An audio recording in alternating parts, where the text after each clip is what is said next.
প্রতিদিন ঘুম থেকে উঠে দিন কিভাবে শুরু করছেন তার উপর নির্ভর করে আপনার সারাদিন কেমন কাটবে। অনেকেই সকালটা শুরু করেন এক কাপ ধোয়া ওঠা কফি কিংবা চায়ের সঙ্গে। এতে শরীরে তৈরি হয় পানি শূন্যতা। তাই দিনটা শুরু হোক এক গ্লাস গরম পানিতে 2 চামচ লেবুর রস দিয়ে।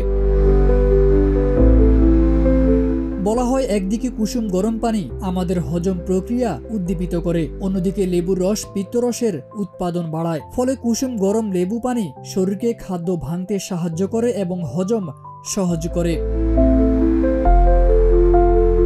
বিশেষজ্ঞদের মতে লেবুর রসে প্রচুর সাইট্রিক অ্যাসিড থাকে। এটি শরীর থেকে বিষাক্ত পদার্থ বের করে দিয়ে লিভারকে আরো কার্যকর করে তোলে। অন্যদিকে গরম পানীয় শরীর থেকে বিষাক্ত পদার্থ বের করে দিয়ে ডিটক্সিফিকেশনে সাহায্য করে।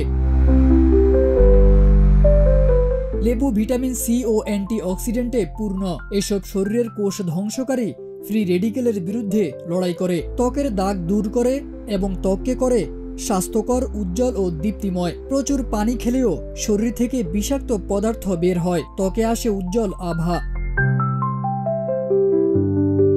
লেবুর ভিটামিন সি শরীরের রোগ প্রতিরোধ ক্ষমতা বাড়ায়, শরীরকে ঠান্ডা, সর্দি সহ বিভিন্ন রোগের হাত থেকে রক্ষা করে। এটি শরীরকে ক্ষারীয় করে বিপাক্রিয়ায় ভূমিকা রাখে। এই পানি পিএইচ এর মাত্রা ঠিক রেখে অম্লের সমস্যা দূর করে।